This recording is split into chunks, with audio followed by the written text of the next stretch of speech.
నమస్తే శ్రీ సత్య న్యూస్ కి స్వాగతం. నేను పద్మావతి. స్వయం సహాయక సంఘాలలోని మహిళలందరూ ఆర్థికంగా ఎదిగి లక్షాధికారులుగా మారేలా చర్యలు తీసుకుంటున్నామని జిల్లా కలెక్టర్ తమీం అన్సారియా చెప్పారు. లఖ్పతి దీదీ పథకం ద్వారా వారికి ఈ దిశగా అవసరమైన సహాయ సహకారాలు ప్రభుత్వం నుంచి అందజేస్తామని తెలిపారు. మహారాష్ట్రలోని జల్గావ్లో నిర్వహించిన లఖ్పతి దీదీ సమ్మేళనం కార్యక్రమంలో ప్రధానమంత్రి నరేంద్ర మోదీ పాల్గొని స్వయం సహాయక సంఘాల మహిళలతో ముచ్చటించారు. వీడియో కాన్ఫరెన్స్ ద్వారా ప్రకాశం భవనం నుంచి కలెక్టర్ జిల్లాలోని స్వయం సహాయక సంఘాల మహిళలు దీనిని వీక్షించారు. భారతదేశంలోని పేద మహిళలకు జీవనోపాధి అవకాశాలు కల్పించి వారిని లక్షాధికారులుగా చేయాలనే ఉద్దేశంతో వర్చువల్ ద్వారా ప్రధానమంత్రి నరేంద్ర మోదీ తన సందేశాన్ని అందించారు. ఇందులో భాగంగా పొటెన్షియల్ లఖ్పతి దీదీలను సిఆర్పీలను గురించి చర్చించారు. రాష్ట్రంలో మొత్తం లఖ్పతి దీదీ 100 రోజుల లక్ష్యం 1,22,160 మందిని, అలాగే ప్రకాశం జిల్లాకు 7,190 మందిని టార్గెట్ ఇవ్వడం జరిగింది. వీరికి 100 రోజుల్లో జీవనోపాధికి కావలసిన నిధులు సిఐఎఫ్, బ్యాంక్ లింకేజీ, ఉన్నతి, స్త్రీ నిధి ద్వారా ఏర్పాటు చేసి ఆదాయం పెంచాలని తెలిపారు. ఏడాదికి ₹1,00,000 పైగా ప్రతి మహిళ ఆదాయం ఆర్జించేలా చేయాలన్నది లక్ష్యమని వివరించారు. కమ్యూనిటీ ఇన్వెస్ట్మెంట్ ఫండ్స్, స్త్రీ నిధి, ఉన్నతి, revolving fund, community enterprises fund ద్వారా ఆర్థిక సాయం అందిస్తామని చెప్పారు. జిల్లాలో 7,190 మందికి 100 రోజుల్లోనే లక్షాధికారులుగా మారే యూనిట్లు స్థాపించుకునేలా ఆర్థిక సాయం చేస్తున్నామన్నారు. స్వయం సహాయక సంఘాలలో సభ్యులుగా చేరిన తర్వాత చాలా మంది సభ్యుల జీవితాల్లో మార్పు వచ్చిందని స్వయంగా సభ్యులు ఆనందం వ్యక్తం చేస్తున్నారు. లఖ్పతి దీదీ పథకం ద్వారా మహిళల్లో భరోసా కల్పించేందుకు ప్రాజెక్టు ద్వారా అండగా ఉంటామని తెలిపారు. ఈ సందర్భంగా 765 స్వయం సహాయక సంఘాలకు బ్యాంక్ లింకేజీ కింద 88.40 కోట్ల రూపాయల చెక్కును, 200 స్వయం సహాయక సంఘాలకు సిఐఎఫ్ కింద 40 లక్షల రూపాయల చెక్ను కలెక్టర్ అందజేశారు. కార్యక్రమంలో డిఆర్డీఏ పీడీ వసుంధర, డిపిఎంలు డేవిడ్, సుబ్బారావు, కృపారావు, జిల్లా మహిళా సమైక్య కార్యవర్గ సభ్యులు తదితరులు పాల్గొన్నారు.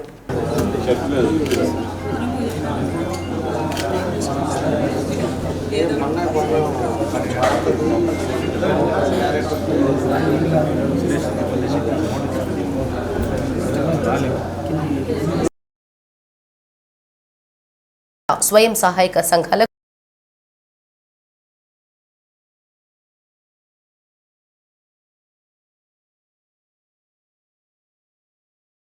కింద 40 లక్షల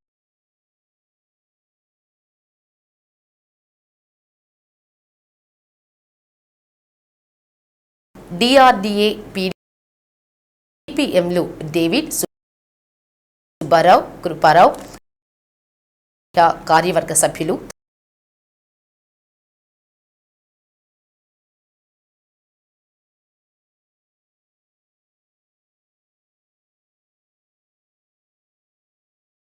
తదితరులు పాల్గొన్నారు.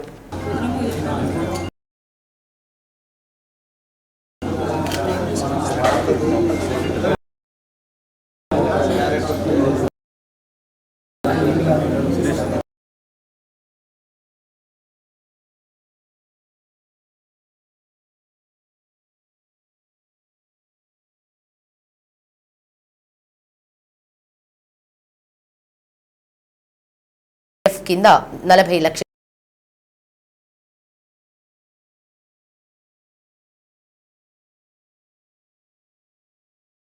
DRDA PD Subbarao, Krupa Rao,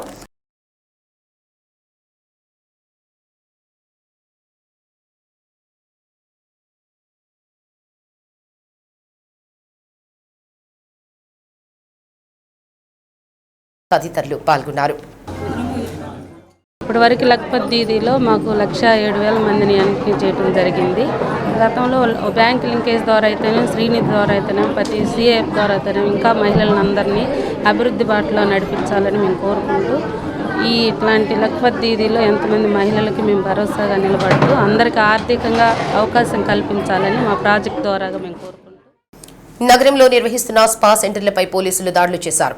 SP Damodar బాధ్యత చేపట్టిన తొలి రోజుల్లో నగరంలోని ఏకకాలంలో స్పా సెంటర్లపై దాడులు నిర్వహించారు.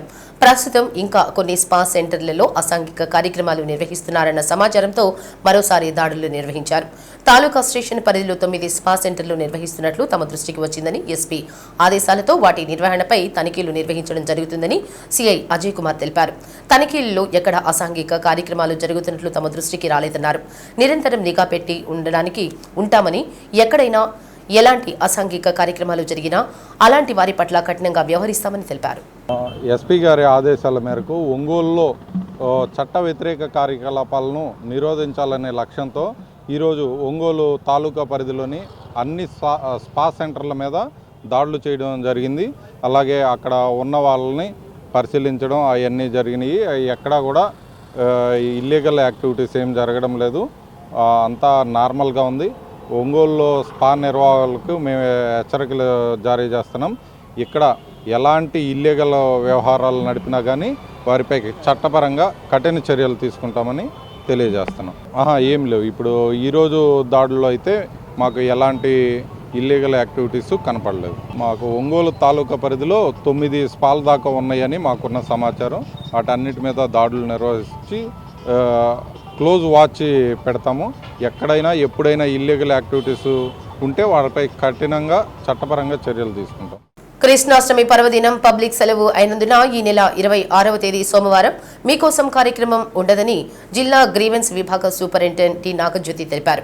ప్రజలు ఈ విషయాన్ని గమనించాలని, ఫిర్యాదులు అర్జీలు ఇవ్వడానికి ఒంగోలు కలెక్టర్ కార్యాలయానికి రావద్దని సూచించారు.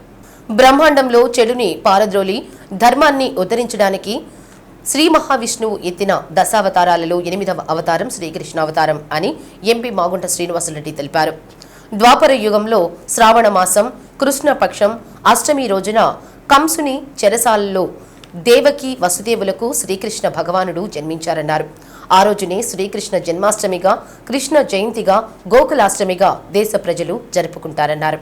జిల్లా ప్రజలు ఉపవాస దీక్షలతో, ఇళ్లలో ఊయల సంకీర్తనలతో, ఆలయాలలో అష్టోత్తర సహస్రనామ పూజలతో శ్రీకృష్ణ భగవాన్ని భక్తి శ్రద్ధలతో పూజించి ఉట్టి తదితర సంప్రదాయ కార్యక్రమాలలో ఆనందంగా పాల్గొని జీవితంలో సకల శుభాలు పొందాలని కోరుతూ జిల్లా ప్రజలకు శ్రీకృష్ణాష్టమి పండుగ శుభాకాంక్షలు తెలిపారు.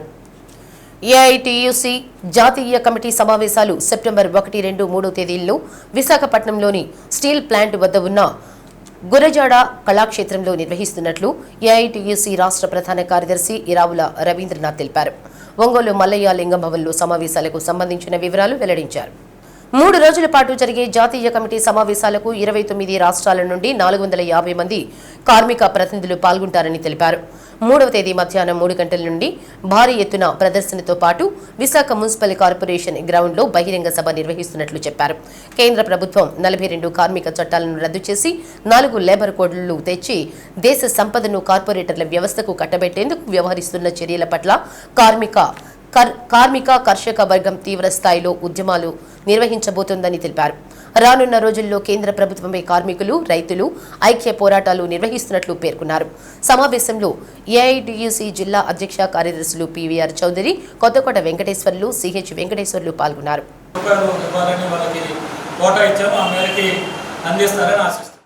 ఏఐటీయూసీ జాతీయ సమ్మేళనాలు సెప్టెంబర్ 1, 2, 3 తేదీల్లో విశాఖపట్నంలో జరగబోతూ ఉన్నాయి. ఈ జాతీయ సమ్మేళనాలకి 29 రాష్ట్రాల నుంచి 450 మంది organised sector leaders, unorganised sector leaders, ప్రభుత్వ రంగ సంస్థల్లో ఉన్నటువంటి పెద్ద సీనియర్ ట్రేడ్ యూనియన్ నాయకులందరూ కూడా ఈ సమావేశాలకు రాబోతూ ఉన్నారు. ఈ 3 రోజుల పాటు విశాఖపట్నం జరిగే సమ్మేళనాలలో భారతదేశంలో కేంద్ర ప్రభుత్వం అవలంబిస్తున్నటువంటి కార్పొరేట్ శక్తుల అనుకూలమైనటువంటి విధానాలు, ప్రైవేటీకరణ విధానాలు స్పీడప్ చేయటము, అదేవిధంగా పెన్షన్ స్కీమ్ లాంటి విధానాలపైన, అదేవిధంగా రైల్వేలు, బొగ్గు, విశాఖ స్టీలు, ఇతర ఏ అయితే మంచి పెద్ద ఆదాయంలో ఉండేటటువంటి ప్రైవేట్ రంగం పబ్లిక్ సెక్టార్ ఉందో వాటన్నిటిని కూడా ప్రైవేటీకరించేటటువంటి విధానాలు అవలంబిస్తున్నటువంటి నేపథ్యం ఒకటి. రెండవది, భారతదేశానికి స్వతంత్రం రాకముందు వచ్చిన తర్వాత కార్మికులు పోరాటాల ద్వారా సాధించుకున్నటువంటి 43 కార్మిక చట్టాలని రద్దు చేసి వాటి స్థానంలో 4 లేబర్ కోడ్లు తీసుకొచ్చి కార్మిక వర్గానికి అనుకూలంగా ఉన్నటువంటి అన్ని హక్కులు అన్ని సౌకర్యాలు కూడా కోల్పోవాల్సినటువంటి పరిస్థితుల్లో 4 లేబర్ కోడ్లని కేంద్ర ప్రభుత్వం తీసుకొచ్చింది. ఈ 4 లేబర్ కోడ్లు ఈ దేశంలో కన్నా అమలు చేయడానికి ప్రయత్నం చేస్తే దేశంలో కార్మిక వర్గానికి ఏ హక్కులు కూడా లేవు. మొత్తం కూడా కార్పొరేట్ శక్తులకు అనుకూలంగానే విధానాలు మారబోతూ ఉన్నాయి. అందువల్ల కార్మిక వర్గం పెద్ద ఎత్తున దేశ సంపద సృష్టిస్తున్నటువంటి కార్మిక వర్గం పోరాటాలకు సమాయత్తం కావటం, రెండవది దేశానికి వెన్నుముకగా ఉన్నటువంటి రైతుల నడ్డు విరిచేటటువంటి 3 వ్యవసాయ చట్టాలను తీసుకురావడం ద్వారా ఈరోజు రైతాంగం కూడా పెద్ద ఎత్తున ఆందోళన చెందుతూ ఉంది. ఈ నరేంద్ర మోడీ గద్దె దిగేంత వరకు కూడా పోరాటాలు సమాయత్తం కావడానికి అవసరమైనటువంటి ప్రణాళికల్ని రేపు జాతీయ సమితి సమావేశంలో రూపొందించుకోబోతా ఉన్నాం. ఈ సందర్భంగా జాతీయ సమితి సమ్మేళనాల ఆఖరి రోజైనటువంటి సెప్టెంబర్ 3వ తేదీన మధ్యాహ్నం 2 గంటలకి విశాఖ నగరంలో పెద్ద ఎత్తున కార్మిక వర్గం భారీ ప్రదర్శన చేయబోతా ఉన్నాం. అదేవిధంగా 5 గంటలకి మహాత్మా గాంధీ స్టేడియంలో బహిరంగ సభ కూడా నిర్వహించబోతా ఉన్నాం. యావత్తు కార్మిక వర్గం ఈ కార్యక్రమాన్ని జయప్రదం చేయాలని ప్రకాశం జిల్లా సమితి సందర్భంగా కార్మిక వర్గానికి విజ్ఞప్తి చేస్తాం. గత ప్రభుత్వ హయాంలో భూ ఆక్రమణలు భారీగా జరిగాయని, ఆన్లైన్ పేరిట దొంగ రిజిస్ట్రేషన్లు చేసుకుని భూములను కాజేశారని, ఈ సందర్భంగా భూ బాధితుల సమస్యల పరిష్కారం కోసం ఈ నెల 28వ తేదీ విజయవాడలో రాష్ట్ర సదస్సు నిర్వహిస్తున్నట్లు సిపిఐ రాష్ట్ర కార్యవర్గ సభ్యులు గుజ్జుల ఈశ్వరయ్య తెలిపారు. ఒంగోలులో సిపిఐ కార్యాలయంలో మీడియా సమావేశం నిర్వహించారు. రాష్ట్ర వ్యాప్తంగా రికార్డులు తారుమారు చేసి భూములను లాక్కుంటున్న భూ మాఫియా ఆగడాలకు అంతులేకుండా పోతుందని ఈశ్వరయ్య పేర్కొన్నారు. ఇటీవల అన్నమయ్య జిల్లాలో కలెక్టర్ కార్యాలయానికి సంబంధించిన 15 ఎకరాలను ఆన్లైన్ చేసుకున్న సంఘటన బయటపడిందని, అవినీతికి ఇది పరాకాష్ట అన్నారు. కొంతమంది రెవెన్యూ అధికారుల ధన దాహం వల్ల కష్టపడి కొనుగోలు చేసిన భూములను కొంతమంది ఆన్లైన్ చేసుకుని కబ్జా చేస్తున్నారని తెలిపారు. ప్రభుత్వ భూములను కొండలను కూడా ఆన్లైన్ చేసుకుని వేల ఎకరాలకు దొంగ పాసు పుస్తకాలు, దొంగ పట్టాలను పుట్టిస్తున్నారని తెలిపారు. వీటిపై రాష్ట్ర ప్రభుత్వానికి నివేదిక ఇస్తామన్నారు. ఈ సందర్భంగా జరిగే సదస్సులో భూ బాధితుల సమస్యలను పరిష్కరించేందుకు ఏ చర్యలు చేపట్టాలో తీర్మానిస్తామన్నారు. సమావేశంలో జిల్లా సిపిఐ కార్యదర్శి ఎంఎల్ నారాయణ, కార్యవర్గ సభ్యులు అందే నాసరయ్య, ఆర్ వెంకయ్య, వీరారెడ్డి తదితరులు పాల్గొన్నారు. భారత కమ్యూనిస్టు పార్టీ సిపిఐ ఆధ్వర్యంలో ఆగస్టు 28వ తారీఖు విజయవాడ కేంద్రంగా రాష్ట్ర వ్యాప్తంగా భూములు కోల్పోయినటువంటి రెవెన్యూ అధికారుల నిర్లక్ష్యం మూలంగా వారి భూములైనప్పటికీ వాటిపైన హక్కులు కోల్పోయినటువంటి భూ బాధితులందరితో కలిపి ఒక రాష్ట్ర సదస్సును విజయవాడ కేంద్రంగా నిర్వహించబోతూ ఉన్నాం.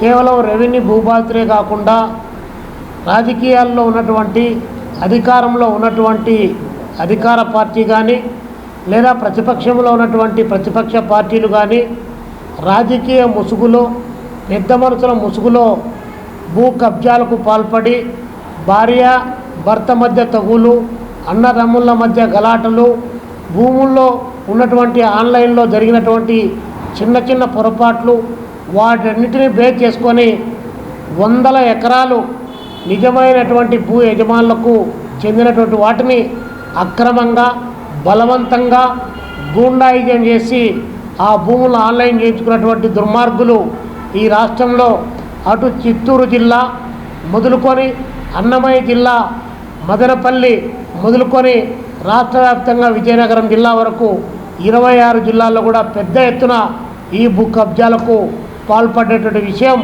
మనందరం కూడా గమనిస్తూ ఉన్నాం.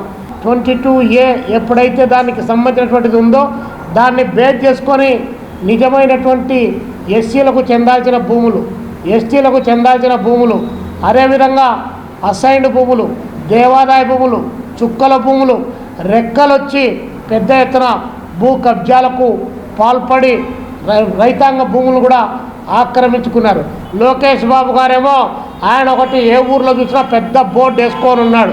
ఆ బోర్డులో పెద్దది ఎర్ర బుక్ ఒకటి చేతిలో పట్టుకొని రెడ్ బుక్ అని చెప్తా ఉన్నాడు. మరి మీ రెడ్ బుక్లో ఇలాంటి దొంగల పేర్లు చినిగిపోయాయా, లేకపోతే పేజీలు అవి చదివితే ఇబ్బంది అవుతుందని చెప్పేసి చదవకుండానే పేజీలు మార్చేస్తున్నారని చెప్పి ఈరోజు రాష్ట్రంలో ఉన్నటువంటి ప్రజలంతా కూడా అనుమానించేటువంటి పరిస్థితి ఒకవైపు ఉంది. రెండో అంశానికి సంబంధించి సిపిఐ ఆధ్వర్యంలో రేపు సెప్టెంబర్ 1వ తారీఖు నుంచి 7వ తారీఖు వరకు దేశవ్యాప్తంగా పెరిగినటువంటి ధరలకు వ్యతిరేకంగా ఈ యొక్క ఆందోళన కార్యక్రమానికి సిపిఐగా పిలిపివ్వడం జరిగింది. ప్రజలందరూ కూడా అర్థం చేసుకొని ఈ పోరాటాల్లో భాగస్వాములు కావడం ద్వారా హక్కులు సాధించుకోవాలని చెప్పి ఈ సందర్భంగా పిలుపునిస్తా ఉన్నాం. ఒంగోలులో గత 5 సంవత్సరాల కాలంలో నకిలీ స్టాంపులు, భూ దందాలు, భూ ఆక్రమణలు, భూ కుంభకోణాలు పెద్ద ఎత్తున ప్రకాశం జిల్లాలో జరిగాయని, ఈ మొత్తం చాలా పెద్ద ఎత్తున జరిగింది, దీన్ని విచారణ జరపాలని చెప్పి ఆనాడున్న రాష్ట్ర ప్రభుత్వం ఒంగోలుకు సంబంధించి, ఒంగోలు నియోజకవర్గానికి సంబంధించి, అలాగే కనిగిరి, మార్కాపురం నియోజకవర్గాలకు సంబంధించి, మిగతా గిద్దలూరు నియోజకవర్గానికి సంబంధించి పెద్ద ఎత్తున భూ ఆక్రమణలు, భూదందాలు జరిగినాయని చెప్పి జరిగిన నేపథ్యంలో సిట్టు వేయడం జరిగింది. అప్పుడున్న ఎస్పీ గారు మల్లికార్జున ఖర్గే గారు, అప్పుడున్న కలెక్టరు, వాళ్ళిద్దరి ఆధ్వర్యంలో సిట్టు విచారణ చాలా వేగవంతంగా ప్రకాశం జిల్లాలో జరిగింది. ముఖ్యంగా ఒంగోలు నగరంలో జరిగింది. ఒంగోలు నగరంలో సుమారు 25 మందిని కేసులు పెట్టారు, ఒక 20 మందిని అరెస్ట్ చేశారు. వాళ్ళందరూ మళ్ళీ బెయిల్ తీసుకొని బయటకు వచ్చారు. విచారణ ఏం పూర్తి చేశారు, ఏ మేరకు పూర్తి చేశారు, ఎంతమంది మీద కేసులు పెట్టారు, లేదంటే భూములు కోల్పోయిన బాధితులకు ఎంతమందికి తిరిగి మళ్ళీ భూమిని అప్పచెప్పారు, లేదు నకిలీ స్టాంపుల పేరుతోటి భూములను ఆక్రమణ చేసుకున్నా, లేకపోతే ఇళ్ల స్థలాలను ఆక్రమణ చేసుకున్న వాళ్ళ మీద ఏ రకమైన కేసులు పెట్టారు, ఏం చేశారనే విషయం ఇప్పటికీ ఏ విషయాన్ని స్పష్టంగా బయటికి తీసుకురాలేదు. మేము విజ్ఞప్తి చేసేది ఏంటంటే, మళ్ళీ ఏదైతే సిట్టు వేశారో ఆ సిట్టు విచారణ వేగవంతం చేయాలి. ఒంగోలు, మార్కాపురం, కనిగిరి ప్రాంతాల్లో జరిగిన భూ ఆక్రమణలు, భూ దందాలు, భూ ఆక్రమణలు ఏవైతే ఉన్నాయో వాటన్నిటిని వెలికితీసి బాధితులకి న్యాయం చేయడం ద్వారా ఎవరైతే అక్కడ ఈ అక్రమాలకు పాల్పడ్డారో, ఎవరైతే భూ ఆక్రమణకు పాల్పడ్డారో వాళ్ళ కేసులు పెట్టాలి, వాళ్ళందరినీ అరెస్ట్ చేయాలి, క్రిమినల్ చర్యలు తీసుకోవాల్సిందిగా ఈ సందర్భంగా ప్రకాశం జిల్లా సిపిఐ ప్రకాశం జిల్లా సమితి తరఫున నూతన ప్రభుత్వానికి, అలాగే కలెక్టర్, ఎస్పీలకి ఈ సందర్భంగా విజ్ఞప్తి చేస్తా ఉన్నాం. అజాగ్రత్త వల్ల ఫోన్ పోగొట్టుకోవడం లేదా ఫోన్ దొంగతనం జరిగిన తర్వాత అకౌంట్లో ఉన్న డబ్బులను సైబర్ నేరగాళ్లు ఎలా దోచేస్తారో ప్రజలకు వివరించేలా ఎస్పీ ఏఆర్ దామోదర్ అప్రమత్తం చేసే కార్యక్రమాలు చేపట్టారని ఐటీ కోర్ సిఐ సూర్యనారాయణ తెలిపారు. బస్టాండ్, రైల్వే స్టేషన్స్ లాంటి రద్దీగా ఉండే ప్రాంతాల్లో కొందరు సైబర్ నేరగాళ్లు గ్యాంగులుగా ఏర్పడి మొబైల్స్, పర్సులు కొట్టేస్తారని సిఐ అన్నారు. వెంటనే మీ మొబైల్లో ఉన్న ఫోన్పే, గూగుల్ పే, పేటీఎం వంటి యాప్స్ నుండి మీ డబ్బుల్ని దోచేస్తున్నారని అన్నారు. ఫోన్ పోగొట్టుకోవడం లేదా దొంగతనం అనంతరం అకౌంట్ నుండి డబ్బు డెబిట్ అవ్వడానికి గల ప్రధాన కారణాలను వివరించారు. ప్రజలు అప్రమత్తంగా ఉండాలని సిఐ సూచించారు. అందరికీ నమస్కారం. మీ ఫోన్ పోగొట్టుకున్నారా? అయితే మీ అకౌంట్లోంచి డబ్బులు కూడా పోయే అవకాశం ఉంది. జాగ్రత్త పడండి.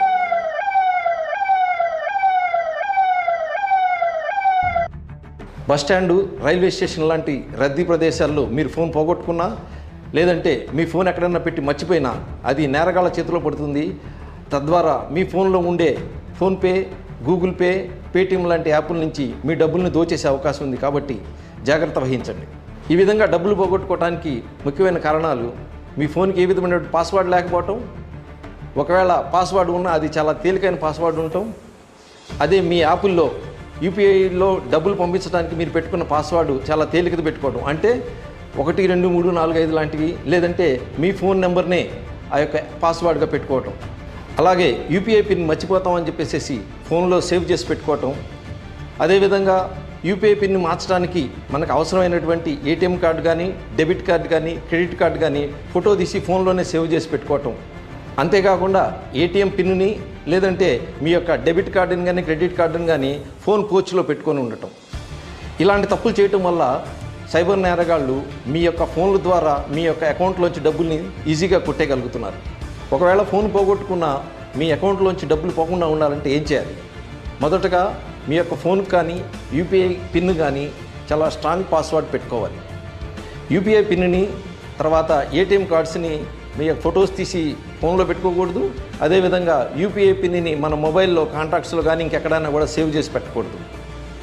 మీ మొబైల్ పోయిన వెంటనే కస్టమర్ కేర్కి కాల్ చేసి మీ సిమ్ని ఇమీడియట్గా బ్లాక్ చేయండి. అదేవిధంగా పోయిన మొబైల్ గురించి దగ్గరలో ఉన్న పోలీస్ స్టేషన్కి కానీ, లేదంటే ఆన్లైన్లో సిఈఐఆర్ పోర్టల్లో కంప్లైంట్ చేయండి. అదేవిధంగా సైబర్ నేరగాళ్ళు మీ యొక్క అకౌంట్లోంచి డబ్బులు కొట్టేయకుండా ఈ స్క్రీన్ మీద కనపడుతున్నటువంటి నెంబర్లకు ఫోన్లు చేసి మీ యొక్క పేమెంట్ యాప్స్ యొక్క యూపీఐ ఐడిని ముందుగా బ్లాక్ చేయండి. ఈ రోజుల్లో మనం వాడే ఫోన్లు ఎంతో విలువైనవి, అంతేకాకుండా దాంట్లో ఎంతో విలువైన సమాచారం ఉంటుంది. కాబట్టి వాటిని కొంచెం జాగ్రత్తగా చేసుకోండి. వాటిని పోగొట్టుకొని సైబర్ నేరగాళ్లకు మీరు అవకాశం ఇవ్వకండి. మేము తెలియజేసే ఈ యొక్క విషయాలను మీ యొక్క స్నేహితులకి, బంధువులకు, వాళ్ళందరూ కూడా షేర్ చేయండి. ప్రకాశం పోలీస్ కండక్ట్ చేసే ఈ యొక్క సైబర్ క్రైమ్ అవేర్నెస్ ప్రోగ్రాంలో మీరు కూడా భాగస్వాములు కండి. ఈ సైబర్ నేరగాళ్ళు మొబైల్ను కొట్టేసి తద్వారా వాళ్ళ అకౌంట్లోంచి డబ్బులను కూడా కొట్టేసేసి ఆ డబ్బులను ఉపయోగించి వాళ్ళ మీదకి రాకుండా సామాన్య ప్రజల్ని ఈ నేరాల్లో ఎలా ఇరికిస్తున్నారో వచ్చే వారం తెలుసుకుందాం. ప్రజాసేవలో ప్రకాశం పోలీస్. నమస్కారం. దేశంలో అత్యాచారాలను రోజువారీ వార్తగా దిగజార్చుతున్న విష సంస్కృతికి వ్యతిరేక పోరాటంలో ప్రజలంతా కలిసి రావాలని జన సాహితీ అధ్యక్షులు దివి కుమార్ పిలుపునిచ్చారు. మల్లయ్యలింగం భవన్లో జరిగిన జన సాహితీ జిల్లా మహాసభలో నిర్వహించారు. యథాతథ స్థితికి రాజీపడి జీవించే జంతు ప్రవృత్తి నుండి ఉన్నతమైన సమాజాన్ని సాధించుకునే మానవీయ చైతన్యం ప్రదర్శించే స్థాయికి సమాజం ఎదగాలని దివికుమార్ ఆకాంక్షించారు. దేశంలో మతోన్మాదం, అత్యాచారాల దుష్ట సంస్కృతి అంతం కావాలంటే బలమైన సంస్కృతి ఉద్యమం అవసరమన్నారు. అందుకోసం జన సాహితీతో కలిసి నడవాలన్నారు. నవ్యాంధ్ర రచయితల సంఘం వ్యవస్థాపక అధ్యక్షులు టి అరుణ మాట్లాడుతూ సాంస్కృతిక పతనానికి మహిళలు ప్రథమ బాధితులుగా ఉన్నారని ఆవేదన వ్యక్తం చేశారు. కార్యక్రమంలో జన సాహితీ జిల్లా అధ్యక్షులు డాక్టర్ జీవి కృష్ణయ్య, ప్రధాన కార్యదర్శి బి అరుణ, కోశాధికారి శాంతి కుమార్, జిల్లా కార్యదర్శి ప్రసన్న తదితరులు పాల్గొన్నారు. మీరు ఎలా రేపు చేశారంటే మీరు సినిమా చూసేయమంటున్నారు. ఈ వెబ్సైట్ ఇచ్చిన తర్వాత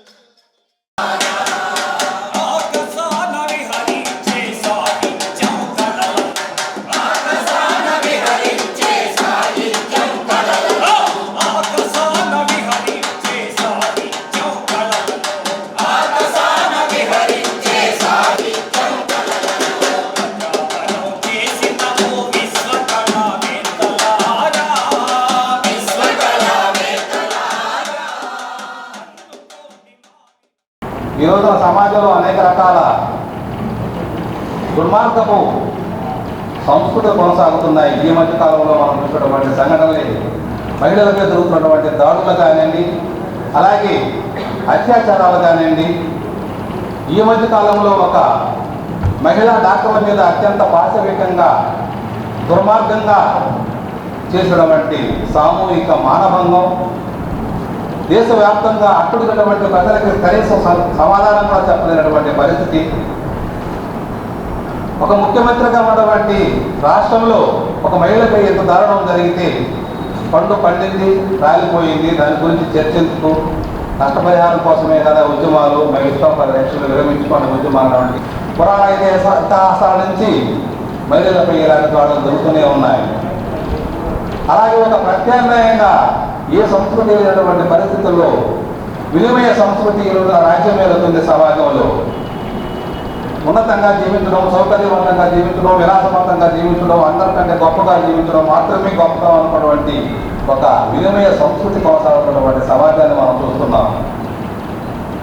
పక్కవాడికి ఏడుతుందో నాకు సంబంధం లేదు, నేను మాత్రమే నిజం అన్నటువంటి ఒక బ్రహ్మపూరితమైనటువంటి సమాజంలో మనం జీవిస్తున్నాం. అంటే జనసాహితీ ఆవిర్భవించి లేకపోతే ఆవిర్భావ ప్రయత్నం ఒకటి జరిగి 49 సంవత్సరాలు, 50వ సంవత్సరంలో ఉంది. ఇది చాలామందికి తెలియదు. ఎందుకంటే ఎమర్జెన్సీకి ముందే ఒక విస్తృత స్థాయి సమావేశం నిర్వహించి జనసాహితీ ప్రణాళికని, చిత్తు ప్రణాళికని ఆ విస్తృత సమావేశంలో చర్చించి 1975లోనే జనసాహితీకి అన్ని రకాలైనటువంటి ప్రారంభ బీజాలు ఉన్నాయి. అయితే అది ఆ తర్వాత ఎమర్జెన్సీ అయిన తర్వాత ముందు ప్రజాసాహిత్య పత్రికని తీసుకొచ్చి ఆ తదనంతరం ఒక సంవత్సరానికి అంటే 1978 ఆగస్టులో మొదటి మహాసభని హైదరాబాద్లో నిర్వహించాం.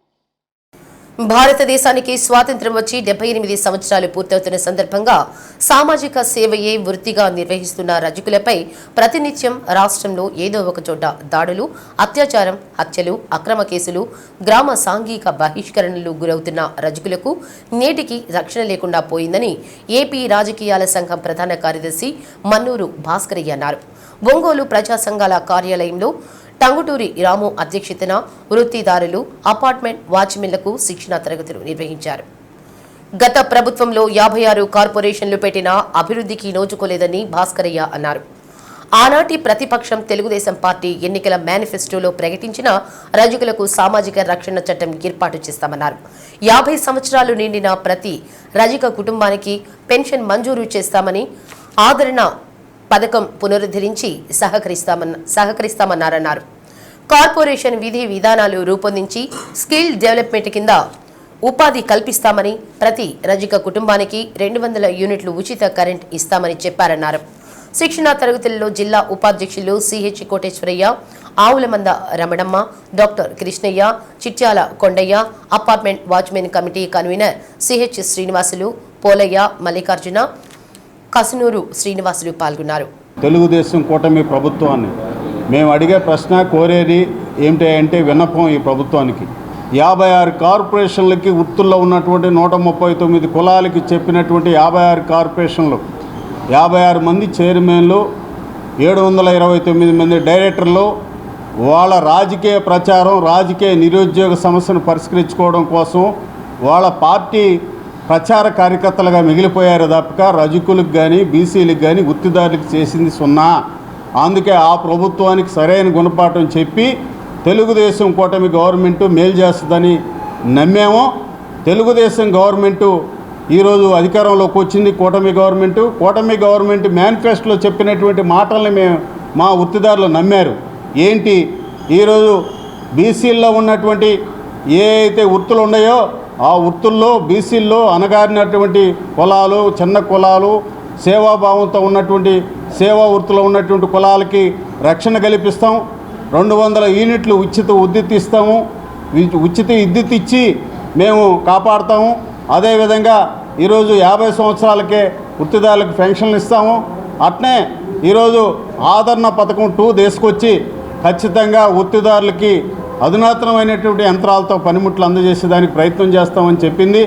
రజకుల్లో ఉన్నటువంటి యువకులకి, వృత్తిదారుల్లో ఉన్నటువంటి యువకులకి ఉపాధి కల్పించే విధంగా నిధులు కేటాయించి అభివృద్ధి పరుస్తామని చెప్పింది గవర్నమెంటు.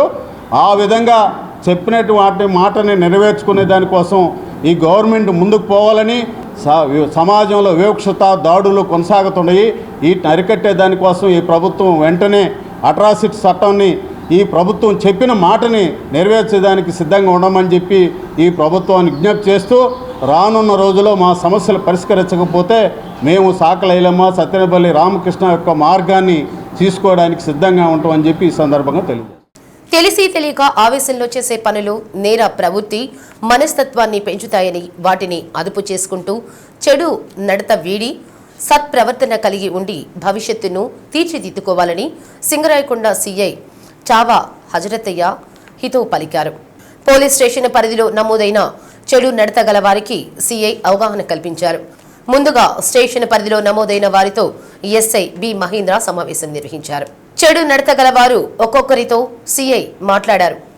ఏ నేరాలలో పాల్గొన్నారు, నేర ప్రవృత్తి మనస్తత్వాన్ని గురించి అడిగి తెలుసుకున్నారు. చెడు నడత వీడి సత్ప్రవర్తనతో ఉండాలని, కుటుంబాలను గుర్తుపెట్టుకుని నేర ప్రవృత్తి మనస్తత్వాన్ని వీడాలని హితవు చెప్పారు. నిరంతరం పోలీస్ నిఘా ఉంటుందని, ఎక్కడున్నా నేరాలలో పాల్గొంటే కఠిన చర్యలు తప్పవని హెచ్చరించారు.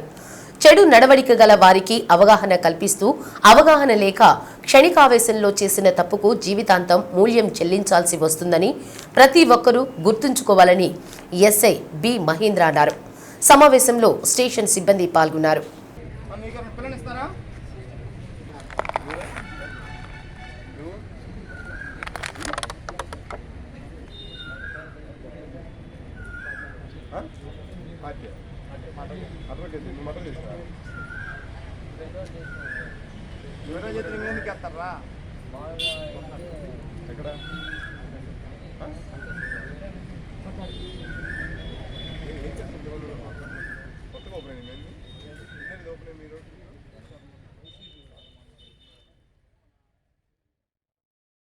అఖిల భారత ప్రజాతంత్ర మహిళా సంఘం జిల్లా స్థాయి శిక్షణ తరగతులు రెండవ రోజు ఎల్బీజీ భవన్లో ప్రారంభమయ్యాయి. ప్రపంచీకరణ మహిళల మీద ప్రభావం అనేటువంటి అంశంపై జరిగిన శిక్షణ తరగతులను యూటీఎఫ్ జిల్లా సహాధ్యక్షురాలు జి ఉమామహేశ్వరి తీసుకున్నారు. శాస్త్రీయ ఆలోచన క్లాసు సిఐటియు జిల్లా కార్యదర్శి జి శ్రీనివాసులు బోధించారు. మహిళల్లో ఉన్న మూఢ భావాలను పారద్రోలి శాస్త్రీయ ఆలోచనతో వాళ్ళని ముందుకు తీసుకువెళ్లే దానికోసం ఐద్వా కృషి చేస్తుందన్నారు. మహిళల మీద జరుగుతున్న హింస అఘాయిత్యాలకు వ్యతిరేకంగా ఐద్వా పోరాడుతుందన్నారు.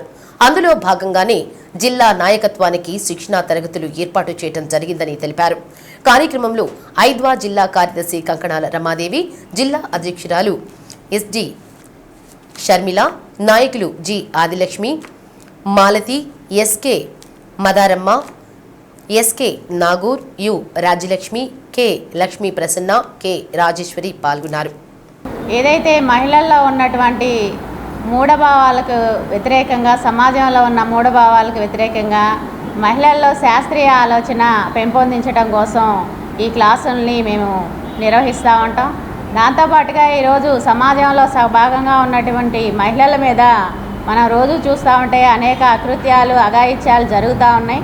వీటన్నిటి మీద కూడా ఈరోజు కుటుంబాల నుంచే ఈరోజు ఆడపిల్లల్ని, మగపిల్లల్ని ఏ విధంగా మనం పెంచాలనేది, అట్లాగే మహిళల్లో ఉన్నటువంటి సమస్యల మీద ఈరోజు ఐద్వా మహిళా సంఘంగా దేశవ్యాప్తంగా పనిచేస్తూ ఉన్నాం.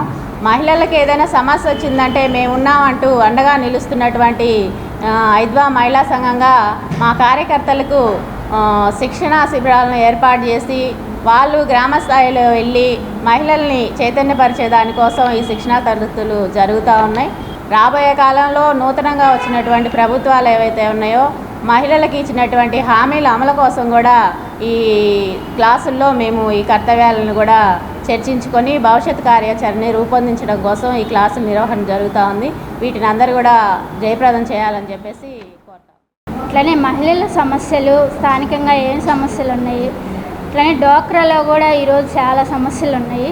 డోక్రా సమస్యలు, అనేక సమస్యల మీద చర్చించుకొని రాబోయే కాలంలో మహిళల్లో చైతన్యం తీసుకురావాలని, అట్లనే ఈరోజు క్లాసు మూఢనమ్మకాలు ఇవన్నీ మనం ప్రజల్లో చూస్తూ ఉన్నాం. రోజు రోజుకి మూఢనమ్మకాలు అనేది పెరిగిపోతూ ఉన్నాయి. సమాజంలో జరుగుతున్న ఇప్పుడు ఉన్న ప్రభుత్వాలు కానీ మన పట్ల చేస్తున్న అనేక సమస్యల్ని సృష్టిస్తూ ఉంది. కానీ వాటిని ఎదుర్కోవడానికి బయటకు వచ్చి ధర్నాలు ఇవన్నీ చేసి వాటిని వేధింపులు తట్టుకోలేక భర్త మర్మాంగాన్ని రెండో భార్య కోసేసింది. ఈ ఘటన చీమకుర్తి మండలం తొర్రగుడిపాడు గ్రామంలో శనివారం చోటు చేసుకుంది. సిఐ సుబ్బారావు కథనం మేరకు బీహార్ రాష్ట్రానికి చెందిన విజయ్ యాదవ్ తొర్రగుడిపాడులోని డైరీ ఫామ్లో పనిచేస్తున్నారు.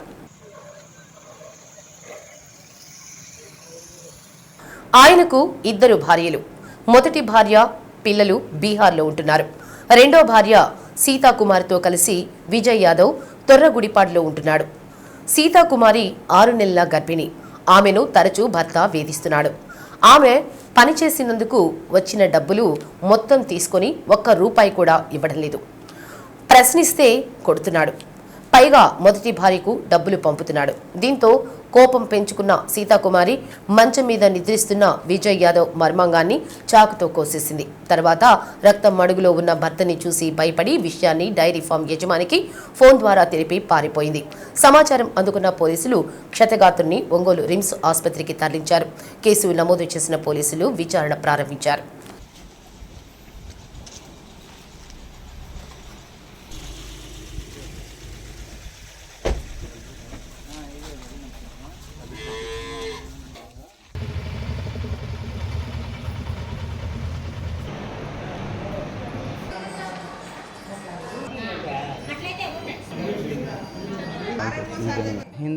बोलिए ना हिंदी।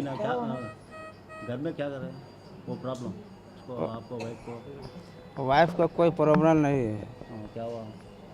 वो डब्बू दिया सेठ तो मैं गांव को भेज दिया, उससे मैं किरकिरी हुआ। सुबह में उठ के वो खाना वाना हर चीज़ बनाया और उसके बाद मैं खाना खा के सो गया। वो मोबाइल देख रहा था तो खाना खा के सो गया।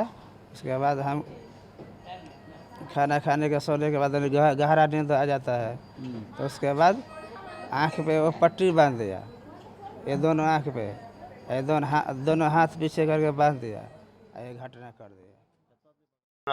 మధ్యాహ్నం ఇక్కడ తరుగుడుపాడు గ్రామస్తుడు మేడిపోయిన పల్లయ్య గారి ఈ పశువుల షెడ్లో 4 నెలల నుంచి ఇక్కడ పనిచేస్తూ ఉన్న విజయ్ కుమార్ యాదవ్ వాళ్ళ తన రెండో భార్య సీతాకుమార్ ఇద్దరు కూడా పనిచేస్తున్నారు. వాళ్ళిద్దరి మధ్య పరస్పర గొడవల కారణంగా నేను మధ్యాహ్నం అతను నిద్రపోతున్న సమయంలో ఈ వంట మన కూరగాయలు కట్ చేసుకునే చాకుతో అతని యొక్క పెనీస్ కట్ చేసి కొంత భాగము అక్కడ నుంచి వెళ్ళిపోవడం జరిగింది. దాన్ని చూసి ఆమె సమాచారం మళ్ళీ ఈ పశువుల షెడ్ ఓనర్ అయిన పల్లయ్య గారి సమాచారం అందించడం అతను వాళ్ళ అన్నను పిలుచుకొని ఇద్దరు వచ్చి హాస్పిటల్ అడ్మిట్ చేసి పంపించడం జరిగింది. దీనికి సంబంధించి కేసు దర్యాప్తు చేస్తున్నాము. అతను ఇచ్చిన స్టేట్మెంట్ కేసు ఎఫ్ఐఆర్ దర్యాప్తు చేస్తున్నాము. పూర్తిగా ఎందుకు చేశారు, ఎందుకు వెళ్ళాల్సి వచ్చిన వివరాలు కూడా దీనిలో సేకరించి తగు చర్య తీసుకుంటాము. మాస్టర్ సివివి గురు పూజ మహోత్సవాన్ని మాస్టర్ కేఈ ఆధ్యాత్మిక సేవా సంస్థ ఆధ్వర్యంలో సంతపేట సాయిబాబా మందిరంలోని కళ్యాణ మండపంలో నిర్వహించారు. దీనిలో భాగంగా ఘోర కవి సంపత్ కుమార్ బృందంచే నారాయణ తీర్థులు తరంగ గాన సంగీత విభావరి ఏర్పాటు చేశారు. ఈ కార్యక్రమంలో పలువురు సంగీత విద్వాంసులు పాల్గొని తరంగ గానం చేశారు. ఉచిత ఆయుర్వేద వైద్య శిబిరం ఏర్పాటు చేశారు. ఈ కార్యక్రమంలో సంస్థ నిర్వాహకులు మారుతి వరప్రసాద్, సంతపేట సాయిబాబా మందిరం అధ్యక్షులు అలహరి చంచలరావు పెద్ద సంఖ్యలో భక్తులు పాల్గొన్నారు. నీకు నన్ను అక్కడికి తీసుకెళ్ళి గోపురానికి యోగమాయని ఇక్కడ తీసుకొచ్చి రమ్మని ఆజ్ఞ వేసి అవధారయ మా ఈశ్వరం అనేటువంటి తరంగంలో చెప్తాడు. నేనే ఈశ్వరుని అంటాడు. ఆమె తీసుకొచ్చి ఇక్కడికి నిశ్చిత్వం చేసి నన్ను అక్కడికి తీసుకెళ్తున్న ఆకర్షణగా వసుదేవుడు చేసి పెట్టగా అప్పుడు యోగమాయ అమ్మవారు దుర్గాదేవి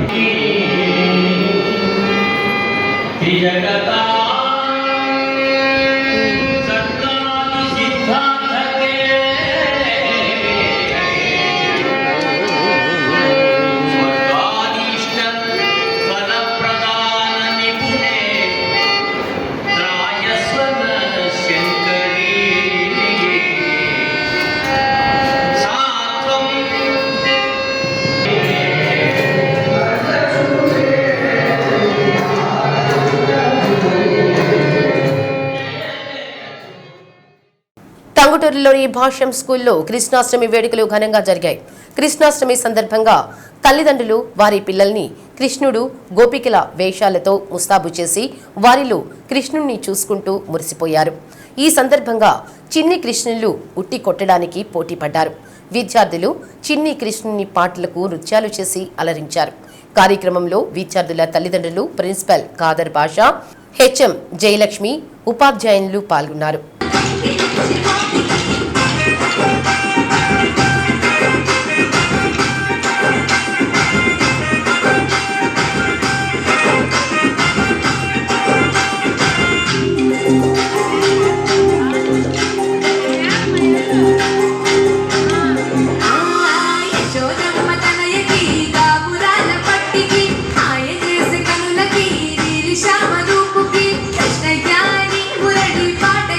కృష్ణయ్య ఆశ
ప్రవాస భారతీయుడు గుత్తా వెంకటకృష్ణ తన దాతృత్వం చాటుకొని సూర్యశ్రీ దివ్యాంగుల చారిటబుల్ ట్రస్ట్ ద్వారా ఒంగోలు నగరంలోని మాతా శిశు వైద్యశాలలో మినరల్ వాటర్ ప్లాంట్ ఏర్పాటు చేయడం అభినందనీయమని ట్రస్ట్ చైర్మన్ మండవ మురళీకృష్ణ అన్నారు.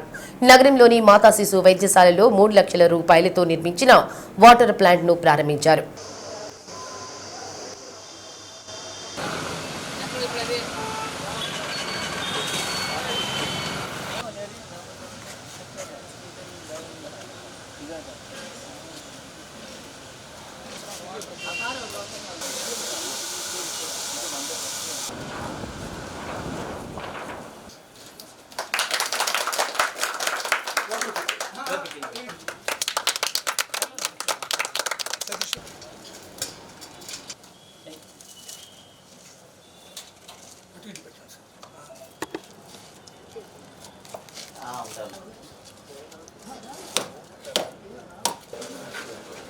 సీనన్నా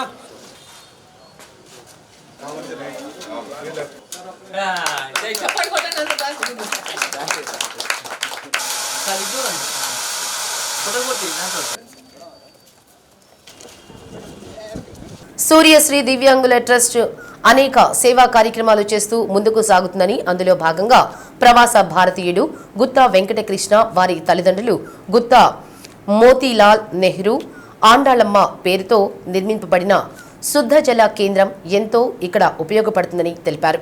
కార్యక్రమం సందర్భంగా మాతా శిశు వైద్యశాలలో బ్రెడ్లు, పండ్లు పంపిణీ చేశారు. కార్యక్రమంలో మండవ సుబ్బారావు, మారెళ్ల సుబ్బారావు, సర్దార్, టి రమాదేవి, డాక్టర్ రాధా జోయల్, సంధ్య, సుజాత పాల్గొన్నారు.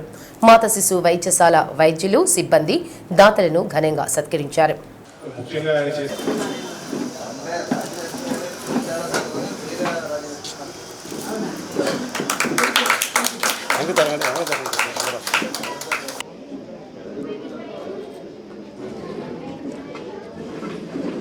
మా సూర్యశ్రీ ట్రస్ట్ తరఫున మాతా శిశు వైద్యశాలలో మంచినీటి శుద్ధి కేంద్రాన్ని వెంకటకృష్ణ గారి సహాయ సహకారాలతో గుత్తా వెంకటకృష్ణ సహాయ సహకారాలతో ఇక్కడ ఏర్పాటు చేయడం అనేది దీని ద్వారా ఈ సభ ఏర్పాటు చేసుకున్నాం. దీని మంచినీళ్ళు బాగా ఇబ్బంది పడుతున్నారని తెలిసి మా సర్దార్ దృష్టికి వచ్చింది. మేడం సూపరింటెండెంట్ గారు సంజయ్ గారు చెబుతాం వల్ల దీన్ని ఫేస్బుక్లో ఫ్రెండ్ అయిన మా వెంకటకృష్ణ గారికి సర్దార్ రిక్వెస్ట్ చేశాడు. దాని వెంటనే ఆయన స్పందించి నేను ముందుకు వస్తున్నాను, మా తల్లిదండ్రుల తరపున నేను ఈ సహాయ సహకారం అందిస్తాను, దీన్ని అందరూ ఉపయోగపడాలని ఆయన ముందుకు వచ్చారు. దానికి ఆయన కృతజ్ఞతలు తెలుపుకుంటున్నాను. అలాగే నాకు అభినందనలు ఆయనకి.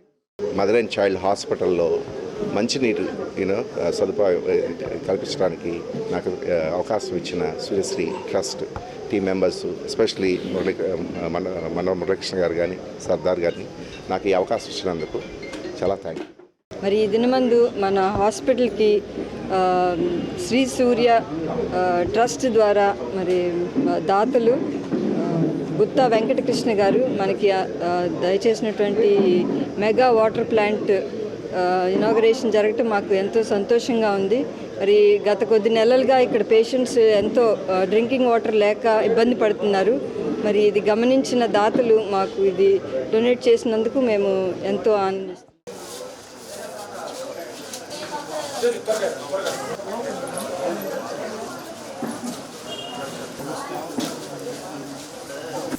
సుజాత నగర్లోని అపెక్స్ స్కూల్లో కృష్ణాష్టమి వేడుకలు నిర్వహించారు.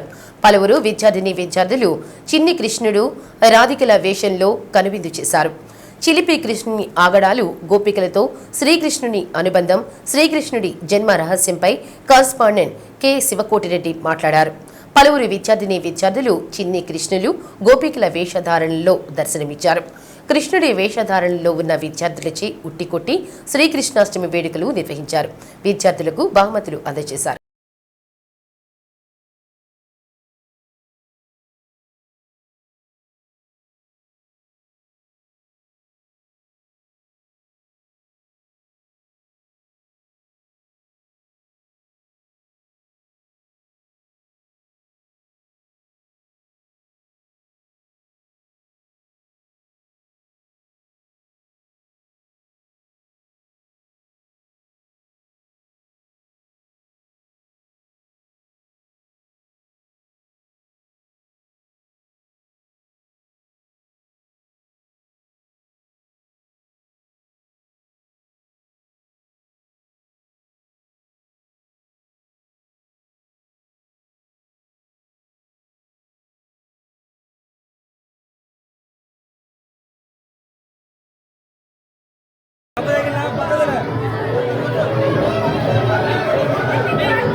శ్రావణ మాసంలో జరుగుతున్న ప్రత్యేక పూజా కార్యక్రమాల్లో భాగంగా నల్లూరి నర్సింగ్ హోం వద్ద ఉన్న మహాలక్ష్మమ్మ దేవస్థానంలో అమ్మవారికి కుంకుమార్చన కార్యక్రమాన్ని జరిపించారు.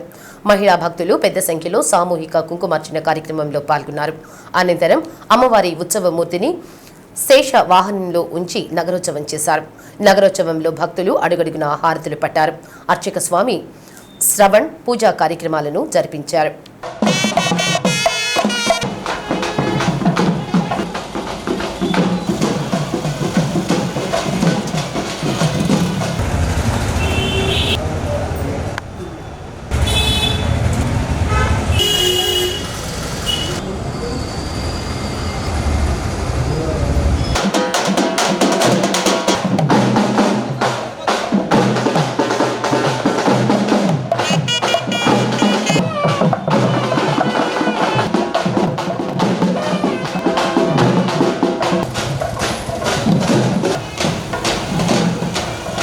శ్రీ సత్య న్యూస్ లో నేటి మాట.